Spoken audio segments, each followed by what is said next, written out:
गावै को तान होवै किसै तान, गावै को दात जाणै निशान।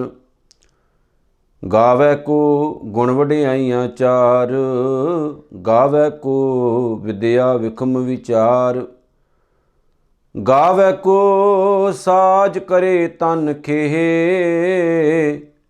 गावै को जी लै फिर दे। गावै को जापै दिसै दूर, गावै को वेखै हादरा हदूर। कथना कथी न आवै टोट, कथ कथ कथी कोटि कोट कोट।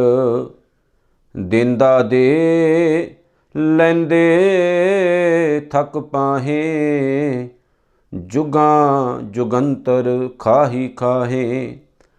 हुक्मी हुक्म चलाए रहा, नानक विगसै वे परवाह। हुक्मी हुक्म चलाए रहा, नानक विगसै वे परवाह। कलगीधर सच्चे पातशाह ਸਾਹਿਬ श्री गुरु गोबिंद सिंह जी महाराज, जिन्हां दी खालसा पंथ उत्ते महान बख्शिश असीसां नाल भरी हुई पावन गुरु फतेह नाल सांझ पा के आओ जी सारे अपनियां हाजरियां लवाइए। गज वज के आखो वाहिगुरू जी का खालसा वाहिगुरू जी की फतेह। धन श्री गुरु नानक साहिब सच्चे पातशाह दी मुबारक पावन बाणी, जिन्नू सिख कौम दे विच बहुत प्यार अदब सत्कार अते भावना दे नाल पढ़िया जाता है। वो पावन बाणी जिन्हां ने महान शहीदां नूं जन्म दिता, वो पावन बाणी जिसने महान करनी वाले गुरसिखां नूं प्रगट किया, वो पावन बाणी जिस पावन बाणी ने बाबा बुढ़ा साहब वर्गे महान गुरसिखां दी महान देन सिख कौम की झोली विच पाई, वो पावन बाणी जिस पावन बाणी ने भाई मतीदास, भाई सतीदास, भाई दयाला जी वर्गे गुरसिख साडी झोली विच पाए, जिस पावन बाणी ने भाई साहब भाई मनी सिंह वर्गे महान गुरसिखां दा महान परछावां सिख कौम के उत्ते पाया, ताकि असीं सारे वड्डियां भागां वाले हो गए। और श्री गुरु ग्रंथ साहब की पावन बाणी विच बचन भी है, सब तों वड्डे भाग गुरसिखां के, क्यों भला क्योंकि गुरु का प्यारा गुरु का सिख अपने गुरु के पावन चरणों के नाल जुड़िया रहिंदा है, वो पावन बाणी के नाल जुड़िया रहिंदा है। ਜਦੋਂ ਅਸੀਂ सिख रहत मर्यादा भी पढ़ते हाँ तो सब तो पहला नितनेम दीयां पावन बाणियां विच जपजी साहिब पढ़न का उपदेश है। ਜਦੋਂ ਅਸੀਂ ਰਹਿਤਨਾਮੇ भी पढ़ते हाँ तो ਉਹਦੇ ਵਿੱਚ भी लिखिया कि ਜਿਹੜਾ गुरसिख रोजाना जपजी साहिब का पाठ नहीं करता वो कुकर दी न्याई हुंदा है।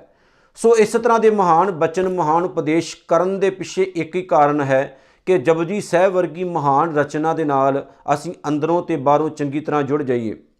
अज जपजी साहिब की तीसरी पौड़ी के नाल असीं विचार सांझी करन लगे हाँ।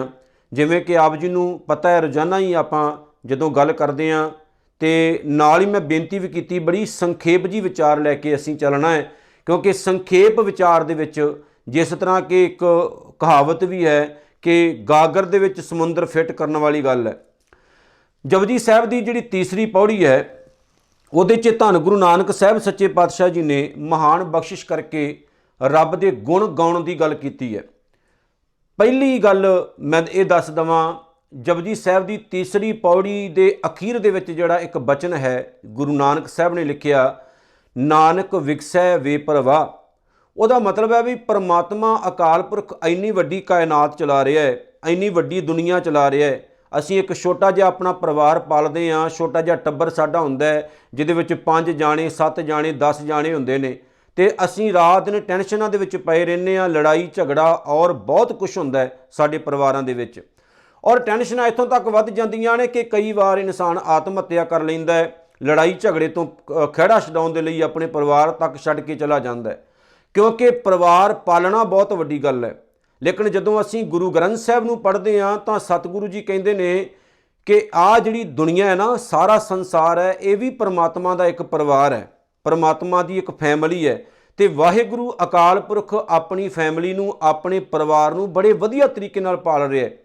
तो पालदा होया परमात्मा कदे भी गुस्से विच नहीं आउंदा, ते ना ही कदे नाराज़ हुंदा है, ਤੇ ਨਾ ਹੀ ਕਿਸੇ ਦੇ ਨਾਲ ਘਿਰਣਾ ਕਰਦਾ ਹੈ ਤੇ ਨਾ ਹੀ ਕਦੇ ਕਿਸੇ ਨੂੰ ਮਾੜਾ ਬੋਲਦਾ ਹੈ, ਨਾ ਹੀ ਕਦੇ ਕਿਸੇ ਦਾ ਮਾੜਾ ਕਰਦਾ ਹੈ। ਇਨਸਾਨ ਦਾ ਮਾੜਾ ਉਹਦੇ ਆਪਣੇ ਕਰਮ ਕਰਦੇ ਹੁੰਦੇ ਨੇ, ਇਨਸਾਨ ਦਾ ਮਾੜਾ ਕਦੇ ਪਰਮਾਤਮਾ ਨਹੀਂ ਕਰਦਾ। ਜਦੋਂ ਮੈਂ ਅੱਜ ਇਸ ਪਾਵਨ ਬਾਣੀ ਦੀ ਵਿਚਾਰ ਪੜ੍ਹ ਰਿਹਾ ਸੀ ਤੇ ਮਨ ਦੇ ਵਿੱਚ ਇੱਕ ਗੱਲ ਪੈਦਾ ਹੋਈ ਵੀ ਅਕਾਲ ਪੁਰਖ ਵਾਹਿਗੁਰੂ ਨੇ ਇੰਨੀ ਵੱਡੀ ਕਾਇਨਾਤ ਸਾਜੀ ਹੈ, ਉਸ ਕਾਇਨਾਤ ਦੇ ਵਿੱਚ ਤਰ੍ਹਾਂ ਤਰ੍ਹਾਂ ਦੇ ਜੀਵ ਪੈਦਾ ਕੀਤੇ ਨੇ ਪਰਮਾਤਮਾ ਨੇ। ਜਿਸ ਤਰ੍ਹਾਂ ਸਤਿਗੁਰੂ ਦੀ ਪਾਵਨ ਬਾਣੀ ਕਹਿੰਦੀ ਹੈ, ਬਿਰਖਿਆ ਹੇਠ ਸਭ ਜੰਤ ਇਕੱਠੇ, ਇੱਕ ਤੱਤੇ ਇੱਕ ਬੋਲਣ ਮਿੱਠੇ, ਕਿ ਇਸ ਸੰਸਾਰ ਦੇ ਵਿੱਚ ਨਾ ਆ ਜਿਹੜੀ ਦੁਨੀਆ ਹੈ, ਜਿਹਨੂੰ ਕਿ ਦਰਖਤ ਦਾ ਨਾਮ ਦਿੱਤਾ ਹੈ ਪਾਵਨ ਬਾਣੀ ਵਿੱਚ, ਕਈ ਤਰ੍ਹਾਂ ਦੇ ਜੀਵ ਵਸਦੇ ਨੇ, ਕਈ ਤੱਤੇ ਬੋਲਦੇ ਨੇ ਤੇ ਕਈ ਮਿੱਠੇ ਬੋਲਦੇ ਨੇ। ਜਦੋਂ ਅਸੀਂ ਪਾਵਨ ਬਾਣੀ ਦੇ ਜਰੀਏ ਇਤਿਹਾਸ ਵੱਲ ਵਾਚਦੇ ਹਾਂ, ਨਿਗਾਹ ਮਾਰਦੇ ਹਾਂ, ਤੇ ਇਤਿਹਾਸ ਦੇ ਵਿੱਚੋਂ ਵੀ ਸਾਨੂੰ ਬਹੁਤ ਕੁਝ ਮਿਲਦਾ ਹੈ ਵੀ ਗੁਰੂ ਰਾਮਦਾਸ ਸਾਹਿਬ ਦੇ ਘਰ ਦੇ ਵਿੱਚ ਜਿਹੜੇ ਬੱਚੇ ਪੈਦਾ ਹੁੰਦੇ ਨੇ, ਜੇ ਅਸੀਂ ਸੁਭਾਅ ਦੇਖੀਏ ਗੁਰੂ ਅਰਜਨ ਸਾਹਿਬ ਦਾ ਤੇ ਬੜਾ ਮਿੱਠਾ ਸੁਭਾਅ ਹੈ, ਤੇ ਜੇ ਅਸੀਂ ਸੁਭਾਅ ਦੇਖੀਏ ਪ੍ਰਿਥੀ ਚੰਦ ਦਾ ਤੇ ਬਹੁਤ ਖੱਟਾ ਸੁਭਾਅ ਹੈ, ਬਹੁਤ ਕੌੜਾ ਹੈ। ਉਹ ਹਮੇਸ਼ਾ ਹੀ ਜਿਹੜਾ ਉਹ ਫਿੱਕੇ ਬੋਲ ਬੋਲਦਾ ਰਿਹਾ। ਸੋ ਅਕਾਲ ਪੁਰਖ ਵਾਹਿਗੁਰੂ ਨੇ ਤਰ੍ਹਾਂ ਤਰ੍ਹਾਂ ਦੀ ਇਹ ਕਾਇਨਾਤ ਸਾਜੀ ਹੈ, ਤਰ੍ਹਾਂ ਤਰ੍ਹਾਂ ਦੀ ਦੁਨੀਆ ਪੈਦਾ ਕੀਤੀ ਹੈ। ਜੇ ਤੁਸੀਂ ਇੱਕ ਦਰਖਤ ਦੇ ਪੱਤੇ ਵੀ ਵੇਖਦੇ ਹੋ ਨਾ, ਹਰ ਇੱਕ ਪੱਤੇ ਦਾ ਜਿਹੜਾ ਰੂਪ ਹੁੰਦਾ ਹੈ, ਉਹਦੀ ਸ਼ਕਲ ਹੁੰਦੀ ਹੈ, ਭਿੰਨ ਹੁੰਦੀ ਹੈ। ਹਰ ਇੱਕ ਪੱਤੇ ਦਾ ਰੂਪ ਕੋਈ ਨਾ ਕਿਤੇ ਵੱਖਰਾ ਹੁੰਦਾ, ਭਿੰਨਤਾ ਜ਼ਰੂਰ ਹੁੰਦੀ ਹੈ। ਪਰਮਾਤਮਾ ਨੇ, ਅਕਾਲ ਪੁਰਖ ਨੇ ਜਿੰਨੇ ਵੀ ਸੰਸਾਰ 'ਚ ਜੀਵ ਪੈਦਾ ਕੀਤੇ ਨੇ, ਜੇ ਇੱਕ ਛੋਟੀ ਜਿਹੀ ਐਗਜ਼ਾਮਪਲ ਲਈਏ ਤਾਂ ਫਿੰਗਰਪ੍ਰਿੰਟ ਹਰ ਇੱਕ ਬੰਦੇ ਦੇ ਵੱਖਰੇ ਹੈ। ਫਿੰਗਰਪ੍ਰਿੰਟ ਹਰ ਬੰਦੇ ਦੇ ਵੱਖਰੇ ਹੈ। ਕਿਸੇ ਵੀ ਇਨਸਾਨ ਦਾ ਫਿੰਗਰਪ੍ਰਿੰਟ ਦੂਸਰੇ ਬੰਦੇ ਦੇ ਨਾਲ ਮੈਚ ਨਹੀਂ ਖਾਂਦਾ। ਕਿਸੇ ਵੀ ਇਨਸਾਨ ਦਾ ਸੁਭਾਅ ਦੂਸਰੇ ਨਾਲ ਮੈਚ ਨਹੀਂ ਕਰਦਾ। ਕਿਸੇ ਵੀ ਇਨਸਾਨ ਦਾ ਚਾਲ ਚਲਨ ਦੂਸਰੇ ਨਾਲ ਮੈਚ ਨਹੀਂ ਕਰਦਾ। ਸਮਝੌਤਾ ਗੱਲ ਵੱਖਰੀ ਹੁੰਦੀ ਹੈ, ਪਰ ਜੇਕਰ ਧਿਆਨ ਮਾਰ ਕੇ ਵੇਖਿਆ ਜਾਵੇ ਤਾਂ ਹਰ ਇੱਕ ਬੰਦੇ ਦੀ ਸ਼ਕਲ ਵੱਖਰੀ, ਸੂਰਤ ਵੱਖਰੀ ਤੇ ਸੀਰਤ ਵੱਖਰੀ। ਸੂਰਤ ਭਾਵ ਸ਼ਕਲ, ਸੀਰਤ ਭਾਵ ਜੀਵਨ ਆਚਰਣ, ਹਰ ਬੰਦੇ ਦਾ ਵੱਖੋ ਵੱਖਰਾ ਹੁੰਦਾ ਹੈ। ਤੇ ਕਿਸੇ ਵੀ ਇਨਸਾਨ ਨੂੰ ਦੂਸਰੇ ਨਾਲ ਆਪਾਂ ਕੰਪੈਰੀਜ਼ਨ ਨਹੀਂ ਕਰਦੇ, ਮਿਲਾਉਂਦੇ ਨਹੀਂ ਆ, ਕਿਉਂਕਿ ਵੱਖੋ ਵੱਖਰੇ ਤਰ੍ਹਾਂ ਦੇ ਜੀਵ ਪੈਦਾ ਹੋਏ ਨੇ। ਗੁਰੂ ਨਾਨਕ ਸਾਹਿਬ ਕਹਿੰਦੇ ਨੇ ਤਰ੍ਹਾਂ ਤਰ੍ਹਾਂ ਦੇ ਜੀਵ ਇਸ ਸੰਸਾਰ 'ਚ ਅਕਾਲ ਪੁਰਖ ਵਾਹਿਗੁਰੂ ਨੇ ਪੈਦਾ ਕੀਤੇ ਨੇ, ਜਿਹੜੇ ਕਿ ਉਸ ਅਕਾਲ ਪੁਰਖ ਵਾਹਿਗੁਰੂ ਨੂੰ ਜਦੋਂ ਗਾਉਂਦੇ ਨੇ, ਉਹਦੇ ਗੁਣ ਗਾਇਨ ਕਰਦੇ ਨੇ। ਤੇ ਗੁਰੂ ਨਾਨਕ ਸਾਹਿਬ ਕਹਿੰਦੇ ਨੇ ਹਰ ਬੰਦਾ ਆਪਣੇ ਸੁਭਾਅ ਮੁਤਾਬਕ ਗੁਣ ਗਾਇਨ ਕਰਦਾ ਹੈ। ਜਿਸ ਤਰ੍ਹਾਂ ਸਤਿਗੁਰੂ ਨੇ ਆਖਿਆ ਆਪਣੀ ਪਾਵਨ ਬਾਣੀ 'ਚ ਕਿ ਗਾਵੈ ਕੋ ਤਾਨ ਹੋਵੈ ਕਿਸੈ ਤਾਨ। ਜਿਹੜਾ ਬੰਦਾ ਯੋਧਾ ਹੈ ਨਾ, ਬਲਸ਼ਾਲੀ ਹੈ, ਤਾਕਤਵਰ ਹੈ, ਉਹ ਪ੍ਰਮਾਤਮਾ ਦੇ ਬਾਰੇ ਜਦੋਂ ਕਥਨ ਕਰਦਾ ਹੈ, ਗੁਣ ਗਾਉਂਦਾ ਰੱਬ ਦੇ, ਤੇ ਉਹ ਕਹਿੰਦਾ ਵੀ ਪ੍ਰਮਾਤਮਾ ਬੜਾ ਵੱਡਾ ਯੋਧਾ ਹੈ, ਰੱਬ ਬੜਾ ਵੱਡਾ ਬਲਸ਼ਾਲੀ ਹੈ, ਬੜਾ ਵੱਡਾ ਤਾਕਤਵਰ ਹੈ ਪ੍ਰਮਾਤਮਾ, ਕਿਉਂਕਿ ਉਹਨੂੰ ਇੰਨੀ ਕੁ ਤਾਕਤ ਮਿਲੀ ਹੈ, ਇੰਨਾ ਵੱਡਾ ਯੋਧਾ ਬਣ ਗਿਆ ਕਿ ਉਹਨੂੰ ਪ੍ਰਮਾਤਮਾ ਦੇ ਗੁਣ ਗਾਉਣ ਦੇ ਵਕਤ ਉਹਦੀ ਜ਼ੁਬਾਨ ਤੇ ਬਾਰ-ਬਾਰ ਇਹੋ ਹੀ ਗੱਲ ਨਿਕਲਦੀ ਹੈ ਵੀ ਪ੍ਰਮਾਤਮਾ ਬੜਾ ਵੱਡਾ ਯੋਧਾ ਹੈ, ਬੜਾ ਵੱਡਾ ਬਲਸ਼ਾਲੀ ਹੈ। ਉਹਦੀ ਤਾਕਤ ਦੇ ਮੂਹਰੇ ਕੋਈ ਬੰਦਾ ਖੜ ਨਹੀਂ ਸਕਦਾ। ਇਹ ਸੱਚ ਹੈ। ਪਰਮਾਤਮਾ ਦੀ ਤਾਕਤ ਦੇ ਅੱਗੇ ਬੰਦੇ ਦੀ ਤਾਕਤ ਕੁਝ ਵੀ ਨਹੀਂ ਹੈ। ਰੱਬ ਦੀ ਤਾਕਤ ਜਦੋਂ ਬੰਦੇ ਉੱਤੇ ਜ਼ੋਰ ਪਾਉਂਦੀ ਹੈ ਨਾ, ਤਾਂ ਬੰਦਾ ਹੱਥ ਜੋੜ ਕੇ ਖੜਾ ਹੋ ਜਾਂਦਾ ਹੈ, ਕਿਉਂਕਿ ਬੰਦੇ ਦੇ ਪੱਲੇ ਕੁਝ ਵੀ ਨਹੀਂ। ਜਿਵੇਂ ਬਾਬਾ ਕਬੀਰ ਸਾਹਿਬ ਨੇ ਆਖਿਆ ਇੱਕ ਜਗ੍ਹਾ ਤੇ ਕਿ ਜਲ ਤੇ ਥਲ ਕਰ, ਥਲ ਤੇ ਕੂਆਂ ਕੂਪ ਤੇ ਮੇਰ ਕਰਾਵੈ। ਅਕਾਲ ਪੁਰਖ ਵਾਹਿਗੁਰੂ ਕੁਝ ਵੀ ਕਰ ਸਕਦਾ ਹੈ। ਉਹ ਭਾਵੇਂ ਧਰਤੀ ਤੇ ਬੈਠੇ ਹੋਏ ਨੂੰ ਅਸਮਾਨ ਤੇ ਚੜਾ ਦੇਵੇ ਤੇ ਅਸਮਾਨ ਤੇ ਚੜੇ ਹੋਏ ਨੂੰ ਧਰਤੀ ਤੇ ਸੁੱਟ ਦੇਵੇ, ਉਹਦੀ ਮਰਜ਼ੀ ਹੈ। ਪਰ ਬੰਦਾ ਕਈ ਵਾਰ ਮਾੜੀ ਮੋਟੀ ਤਾਕਤ ਬੰਦੇ ਦੇ ਕੋਲ ਆ ਜਾਵੇ ਨਾ, ਛੋਟੀਆਂ ਛੋਟੀਆਂ ਜੀਆਂ ਗੱਲਾਂ ਨੇ ਸਾਡੀ ਲਾਈਫ ਦੀਆਂ, ਛੋਟੀ ਜੀ ਕੁਰਸੀ ਜੇਕਰ ਕਿਸੇ ਬੰਦੇ ਨੂੰ ਮਿਲ ਜਾਵੇ ਤੇ ਉਹਦਾ ਹੰਕਾਰ ਜਿਹੜਾ ਹੈ ਨਾ ਉਹ ਸਿਰੇ ਚੜ ਜਾਂਦਾ ਹੈ। ਥੋੜਾ ਜਿਹਾ ਮਾਣ ਸਤਿਕਾਰ ਉਹਨੂੰ ਮਿਲ ਜਾਵੇ ਨਾ, ਉਹਦਾ ਹੰਕਾਰ ਸਿਰੇ ਚੜ ਜਾਂਦਾ ਹੈ ਤੇ ਉਹਦੀ ਬੋਲਬਾਣੀ ਵਿਗੜ ਜਾਂਦੀ ਹੈ। ਪਹਿਲਾਂ ਉਹ ਬੰਦਾ, ਨੋਰਮਲ ਗੱਲ ਕਰਦੇ ਆ, ਇੱਕ ਬੰਦਾ ਪਿੰਡ ਦਾ ਸਰਪੰਚ ਨਹੀਂ ਬਣਿਆ ਹੁੰਦਾ, ਉਹ ਆਮ ਗਲੀਆਂ ਵਿੱਚ ਸਾਡੇ ਵਾਂਗੂ ਵਿਚਰਦਾ ਹੁੰਦਾ। ਹਰ ਬੰਦੇ ਦੇ ਮੂਹਰੇ ਉਹ ਹੱਥ ਜੋੜਦਾ ਹੁੰਦਾ ਹੈ, ਹਰ ਕਿਸੇ ਨਾਲ ਬਹਿ ਕੇ ਖਾਣਾ ਖਾ ਸਕਦਾ ਹੁੰਦਾ ਹੈ। ਪਰ ਜਦੋਂ ਉਹ ਸਰਪੰਚ ਬਣ ਜਾਂਦਾ ਨਾ, ਤਾਂ ਉਹਨੂੰ ਪੁੱਛ ਕੇ ਵੇਖੋ, ਕਹਿੰਦਾ ਵੀ ਮੇਰੇ ਵਰਗਾ ਕੋਈ ਹੈ ਹੀ ਨਹੀਂ। ਇੱਕ ਆਮ ਬੰਦਾ ਹੁੰਦਾ ਹੈ, ਕੱਲ ਨੂੰ ਜੇਕਰ MP ਬਣ ਜਾਵੇ ਜਾਂ ਕਿਸੇ ਹੋਰ ਕੁਰਸੀ ਤੇ ਬਹਿ ਜਾਵੇ, MLA ਬਣ ਜਾਵੇ ਨਾ, ਉਹਦੀ ਪਾਵਰ ਵੱਧ ਜਾਂਦੀ ਹੈ, ਉਹਦੀ ਆਕੜ ਵੱਧ ਜਾਂਦੀ, ਹੰਕਾਰ ਵੱਧ ਜਾਂਦਾ ਹੈ। ਇਸ ਤਰ੍ਹਾਂ ਹੀ ਇਹ ਲੈਵਲ ਗੁਰੂ ਘਰਾਂ ਦੇ ਵਿੱਚ ਵੀ ਹੈ। ਸੰਗਤ ਵਿੱਚ ਆਮ ਬੰਦੇ ਆਉਂਦੇ ਹੁੰਦੇ ਨੇ, ਪਰ ਜਦੋਂ ਕਿਸੇ ਆਮ ਬੰਦੇ ਨੂੰ ਸੰਗਤ ਪਿਆਰ ਨਾਲ ਬਿਠਾ ਦੇਵੇ ਵੀ ਅੱਜ ਤੋਂ ਬਾਅਦ ਤੁਸੀਂ ਗੁਰੂ ਘਰ ਦੇ ਮੇਨ ਸੇਵਾਦਾਰ ਹੋ, ਤੁਹਾਨੂੰ ਅਸੀਂ ਪ੍ਰਧਾਨ ਬਣਾਉਂਦੇ ਹਾਂ। ਪਹਿਲੀ ਤਾਂ ਗੱਲ ਵੀ ਗੁਰਦੁਆਰਾ ਸਾਹਿਬ ਦਾ ਪ੍ਰਧਾਨ ਕੋਈ ਨਹੀਂ ਹੁੰਦਾ, ਪ੍ਰਧਾਨ ਕਮੇਟੀ ਦੇ ਹੁੰਦੇ ਨੇ, ਗੁਰਦੁਆਰੇ ਦੇ ਨਹੀਂ ਹੁੰਦੇ। कई बार लोग शब्द वरते ने, आ फलाना बंदा गुरुद्वारे का प्रधान है जी, हाँ जी मैं फलाने गुरुद्वारे का प्रधान हाँ। जे तू फलाने गुरुद्वारे का प्रधान आ तो फिर गुरु साहब की जिहड़ी उपाधि है, प्रधान तो तू हो गया। प्रधान कोई बंदा किसी 4 10 15 जे 20 बंदियां का हो सकता है। कुछ मैंबर होंगे ने, वो मैंबर एक बंदे नूं प्रमुख थापदे ने, प्रधान बन जाता है। वो कमेटी का प्रधान होंदा है, ना कि वह गुरुद्वारे का प्रधान होंदा है। जदों तो वह आम होंदा है फिर तो कोई प्रॉब्लम नहीं, आम होंदा है फिर तो वह हाथ जोड़ेगा सारिਆਂ ਦੇ सामने, गुरु घर के कथावाचकों के सामने, गुरु घर के सेवादारां के सामने। पर जदों उन्होंने कुर्सी मिल जाती है तो उस बंदे का हंकार तुसीं वेखो, आ 7वें आसमान ते जाके पहुँच जाता है। तो वह कहता है मैं ही मैं आ, तुसीं कौन हो, टिच समझना शुरू कर दिंदा है। सतगुरु ने अपनी पावन बाणी च एक गल समझाई है कि बंदिया याद रखी, जिस परमात्मा ने तैनू धरती तो चुक के आकाश ते चढ़ाया उही चक के तैनू थल्ले मारेगा। तो जदों सानू थोड़ी बहुती पावर मिल जाती है तो हंकार विच नहीं होना चाहिए भी सानू पावर मिल गई जी आपां कुछ भी कर सकते हैं। खास तौर पर उन्होंने लोगों को मैं लाहनतां पाउंदा जिहड़े गुरु घर के सेवादारां दे बारे गलत बयानबाजी करन लग पैंदे ने। सेवा गुरु घर के कथावाचक जां गुरु घर के ग्रंथी साहबान जां गुरु घर के सेवादार तुहानू चाह पिलाउण वाले जिहड़े आ वो वेटर नहीं हुंदे। उन्होंने अपने वेटर जां चाह पिलाउण वाले ना समझिया करो भी बाबा जी चाह बना के लैके आओ जी, बड़ी ठंडी हो गई आ। जे तुहानू पावर जां शक्ति मिली है तो वह सही इस्तेमाल करो, ना कि गलत इस्तेमाल करो। हुण आपां अपनी गल वाल आ जाने आ। गुरु नानक साहब कहते ने गावै को तान होवै किसै तान। एक ताकतवर बंदा जिहड़ा रब नाल अंदरों जुड़िया होया ना, वो परमात्मा के चरणों 'च नमस्कार करके गल कहेगा, हे अकाल पुरख वाहिगुरू प्रभु परमात्मा जी, तुहाडी ताकत के सामने मेरी ताकत किसी भी काम की नहीं। गावै को दात जाणै निशान।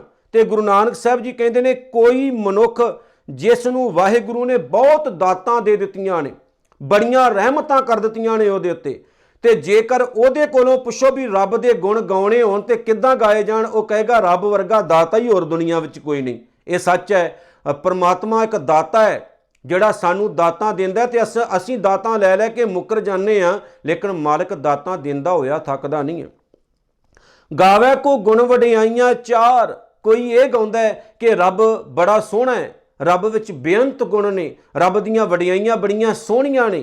जिहड़ा अंदरों सोहना होवेगा ਉਹਨੂੰ परमात्मा भी सोहना लगता है। जिहदे अंदर गुण हुंदे ने ਉਹਦੇ विच रब ऐसी ताकत पैदा कर दिंदा है कि वह रब दे गुण ही गाउंदा रहिंदा है। ते जिहड़ा आप अंदरों बाहरों सड़िया होया है ਉਹਨੂੰ तां रब दे विच भी खामियां दिसणियां शुरू हो जांदियां ने।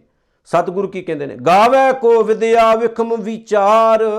कई ऐसे ने जिहड़े खोजी ने, जिन्हां दे कोल एजुकेशन है, जिन्हों ने अपनी जिंदगी के कुछ साल एजुकेशन के उत्ते बतीत किए ने, पढ़ाइयाँ कीतियां ने, जिन्होंने परमात्मा ने गुण पैदा कर दिते, जिन्हों के अंदर ज्ञान दे दिता। वो फिर की करते हैं, उन्होंने अकाल पुरख वाहिगुरू भी एक बड़ा वड्डा विद्वान दिसदा है। फिर वो उस अकाल पुरख वाहिगुरू की महान बख्शिश नूं अपनी विद्या के बल नाल बयान करते हैं ते परमात्मा के बारे बड़े बड़े सोहने लेख लिख लिख के, किताबां लिख लिख के, ग्रंथ लिख लिख के, स्पीचां दे दे के परमात्मा के वक्खो वक्खरे विषयां के बारे संसार के लोगों को जाणू कराउंदे रहिंदे ने भी रब इस तरह का है, परमात्मा इस तरह का है। गावै को साज करे तन खे। कोई इंसान जिन्हों संसार की असलीयत की समझ लग गई है, वो ये गल कहेगा भी परमात्मा ही पैदा करता है तो परमात्मा ही बंदे नूं सुआह कर दिंदा है। लेकिन जिहड़ा बंदा परमात्मा तो बेमुख है वो कहेगा नहीं सारा कुछ असीं ही करन वाले हैं। पर याद रखियो, जिहड़ा परमात्मा एक मिनट च बंदा पैदा कर सकता है, वो एक मिनट तो पहला बंदे नूं खे सुआह भी कर सकता है। कदे भी हउमैं जां हंकार नहीं करना चाहिए। गावै को जी लै फिर दे। कोई ये गा रहा है कि परमात्मा ही जिंद दिंदा है तो परमात्मा ही वापस लै लैंदा है। गावै को जापै दिसै दूर। कोई ये गाउंदा है कि परमात्मा वाहिगुरू बहुत दूर दिसदा है, उसकी अपनी सोच है, उन्होंने परमात्मा दूर दिसदा है। पर गावै को वेखे हादरा दूर। कई ऐसे ने जिन्होंने परमात्मा जिहड़ा है हाथ तो भी नेड़े दिसदा। जिवें बाबा रविदास साहब कहते हैं कहो रविदास हाथ पै नेड़े सहजे होए सोई। कई कहते हैं रब 7वें आकाश विच है, जिवें इस्लाम मनदा है। कई कहते हैं परमात्मा जिहड़ा बहुत दूर है। पर गुरु नानक साहब कहते हैं रब तां तेरे हाथ तो भी नेड़े आ गुरमुखा, ਉਹਨੂੰ ਅੱਖ ਪੁੱਟ ਕੇ ਵੇਖ ਰੱਬ ਕਿਤੇ ਦੂਰ ਨਹੀਂ ਗਿਆ ਹੋਇਆ। ਕਥਨਾ ਕਥੀ ਨਾ ਆਵੇ ਤੋਟ, ਕਥ ਕਥ ਕਥੀ ਕੋਟੀ ਕੋਟ ਕੋਟ। ਮਾਲਕ ਜੀ ਕਹਿੰਦੇ ਨੇ ਉਸ ਵਾਹਿਗੁਰੂ ਦੇ ਹੁਕਮ ਨੂੰ ਮੈਂ ਬੜੀ ਵਾਰ ਬਿਆਨ ਕੀਤਾ ਹੈ ਤੇ ਦੁਨੀਆ ਦੇ ਬਹੁਤ ਸਾਰੇ ਲੋਕ ਬਿਆਨ ਕਰ ਰਹੇ ਨੇ, ਲੇਕਿਨ ਉਸ ਵਾਹਿਗੁਰੂ ਪ੍ਰਭੂ ਪਰਮਾਤਮਾ ਦਾ ਹੁਕਮ ਕੋਈ ਸਹੀ ਮਾਇਨੇ 'ਚ ਬਿਆਨ ਨਹੀਂ ਕਰ ਸਕਿਆ। ਇੱਕ ਵਾਰ ਨਹੀਂ, ਕਰੋੜਾਂ ਵਾਰ, ਕਰੋੜਾਂ ਬਾਰ, ਕਰੋੜਾਂ ਜੀਵਾਂ ਨੇ ਉਸ ਪਰਮਾਤਮਾ ਦੇ ਗੁਣ ਨੂੰ, ਉਹਦੀਆਂ ਵਡਿਆਈਆਂ ਨੂੰ, ਉਹਦੇ ਹੁਕਮ ਨੂੰ ਬਿਆਨ ਕਰਨ ਦੀ ਕੋਸ਼ਿਸ਼ ਕੀਤੀ ਹੈ, ਪਰ ਸਹੀ ਤਰ੍ਹਾਂ ਪਰਮਾਤਮਾ ਵਰਣਨ ਨਹੀਂ ਕੀਤਾ ਜਾ ਸਕਦਾ। ਦਿੰਦਾ ਦੇ ਲੈਂਦੇ ਤੱਕ ਪਾਹੇ, ਉਹ ਅਕਾਲ ਪੁਰਖ ਸਾਰੇ ਜੀਵਾਂ ਨੂੰ ਦਾਤਾਂ ਦਿੰਦਾ ਹੈ। ਅਸੀਂ ਲੈ ਲੈ ਕੇ ਖਾਂਦੇ ਹਾਂ, ਲੇਕਿਨ ਅਸੀਂ ਥੱਕ ਜਾਂਦੇ ਹਾਂ। ਰੱਬ ਨਹੀਂ ਜੇ ਥੱਕਦਾ। ਸਾਡੀ ਜ਼ੁਬਾਨ ਰਹਿ ਜਾਂਦੀ ਹੈ, ਹੱਥ ਰਹਿ ਜਾਂਦੇ ਨੇ, ਦੰਦ ਰਹਿ ਜਾਂਦੇ ਨੇ, ਅਸੀਂ ਬੁੱਢੇ ਹੋ ਜਾਂਦੇ ਹਾਂ, ਮਰ ਜਾਂਦੇ ਹਾਂ, ਲੇਕਿਨ ਪਰਮਾਤਮਾ ਆਪਣੀਆਂ ਦਾਤਾਂ ਫਿਰ ਵੀ ਦੇਈ ਜਾਂਦਾ ਹੈ, ਦੇਈ ਜਾਂਦਾ ਹੈ। ਜੁਗਾ ਜੁਗੰਤਰ ਖਾਹੀ ਖਾਹੇ, ਹੁਣ ਤੋਂ ਨਹੀਂ, ਜਦੋਂ ਤੋਂ ਸੰਸਾਰ ਪੈਦਾ ਹੋਇਆ ਉਦੋਂ ਤੋਂ ਲੈ ਕੇ ਹੁਣ ਤੱਕ ਅਸੀਂ ਖਾਂਦੇ ਹੀ ਆ ਰਹੇ ਹਾਂ। ਉਹ ਦਿੰਦਾ ਹੋਇਆ ਨਹੀਂ ਥੱਕਦਾ, ਅਸੀਂ ਲੈਂਦੇ ਹੋਏ ਥੱਕ ਵੀ ਜਾਂਦੇ ਹਾਂ ਤੇ ਰੱਬ ਨੂੰ ਗਾਲਾਂ ਵੀ ਕੱਢਣ ਲੱਗ ਪੈਂਦੇ ਹਾਂ। ਹੁਕਮੀ ਹੁਕਮ ਚਲਾਏ ਰਾਹ, ਗੁਰੂ ਨਾਨਕ ਸਾਹਿਬ ਕਹਿੰਦੇ ਉਹ ਅਕਾਲ ਪੁਰਖ ਵਾਹਿਗੁਰੂ ਜਿਹਦੇ ਹੁਕਮ ਦੇ ਦੁਆਰਾ ਸੰਸਾਰ ਦੀ ਕਾਰ ਚੱਲ ਰਹੀ ਹੈ, ਦੁਨੀਆ ਚੱਲ ਰਹੀ ਹੈ, ਉਹਦੇ ਹੁਕਮ ਤੋਂ ਬਗੈਰ ਸਿਆਣੇ ਕਹਿੰਦੇ ਨੇ ਪੱਤਾ ਨਹੀਂ ਹਿਲਦਾ। ਭਾਵ ਅਸੀਂ ਉਹਦੇ ਹੁਕਮ ਤੋਂ ਬਗੈਰ ਕਿਸੇ ਵੀ ਜੋਗੇ ਨਹੀਂ। ਸਾਰਾ ਸੰਸਾਰ ਉਹਦੇ ਆਰਡਰ 'ਚ, ਹੁਕਮ 'ਚ, ਉਹਦੇ ਸੰਵਿਧਾਨ 'ਚ, ਉਹਦੇ ਨਿਯਮ 'ਚ, ਉਹਦੀ ਬਣਾਈ ਹੋਈ ਕਿਰਤ ਦੇ ਅਧੀਨ ਹੀ ਚੱਲ ਰਿਹਾ ਹੈ। ਸਾਡਾ ਹੱਥ ਵੀ ਉਹਦੇ ਹੁਕਮ ਵਿੱਚ ਹੀ ਹਿਲਦਾ ਹੈ, ਨਹੀਂ ਤਾਂ ਆਪਾਂ ਹਿਲਾ ਨਹੀਂ ਸਕਦੇ। ਨਾਨਕ ਵਿਖਸੈ ਵੇ ਪਰਵਾਹ, ਉਹ ਅਕਾਲ ਪੁਰਖ ਵਾਹਿਗੁਰੂ, ਇੰਨੇ ਵੱਡੇ ਸੰਸਾਰ ਨੂੰ ਚਲਾਉਣ ਵਾਲਾ ਅਕਾਲ ਪੁਰਖ ਵਾਹਿਗੁਰੂ ਫਿਰ ਵੀ ਖੁਸ਼ ਹੈ, ਫਿਰ ਵੀ ਪ੍ਰਸੰਨ ਹੈ। ਤੇ ਅਸੀਂ ਰਾਤ ਦਿਨ ਕਲਪੇ ਰਹਿੰਦੇ ਹਾਂ, ਸੜੇ ਰਹਿੰਦੇ ਹਾਂ, ਬੜੇ ਰਹਿੰਦੇ ਹਾਂ, ਲੜਾਈਆਂ ਝਗੜਿਆਂ 'ਚ ਪਏ ਰਹਿੰਦੇ ਹਾਂ।